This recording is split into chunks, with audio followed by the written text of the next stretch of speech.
po is 115 to 130 yung kanyang pressure. So, siya na rin po nag-a-adjust. Ito kasi automatic po yan eh. Siya na rin po nag-a-adjust.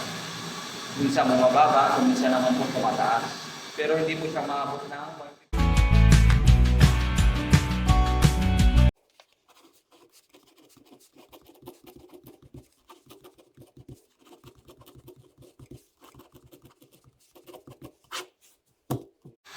Ito ang ating pressure ng ating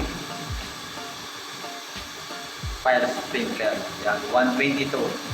Yan po pag naka-digital. So, yan po yung pressure. Ngayon, tignan po natin sa gauge niya. So, 122 nga rin po ba yung kanyang pressure. So, kailangan po talaga may pressure po yung ating fire sprinkler dahil yan po yung magbubuga ng tubig kapag may sunog. Ngayon, ito naman ang ating pressure gauge dito sa ating fire sprinkler. Naka-gauge, no? Hindi siya digital, kung saan ay analog siya. Yan, same lang po siya, 122. So, yan. Kung gusto nyo makita yung gauge na hindi na kayo pumupunta ng machine room, so kahit dito na lang kayo tumingin na. Para pag umabot kasi ng 200 to, masyado nang malakas.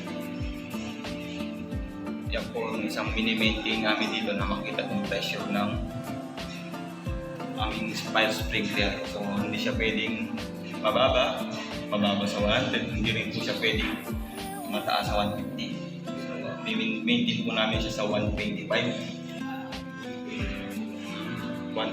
125. So yan po ang ating pressure dito sa ating fire sprinkler. So ito po yan. Alam niyo naman kung ano yung itsura ng fire sprinkler.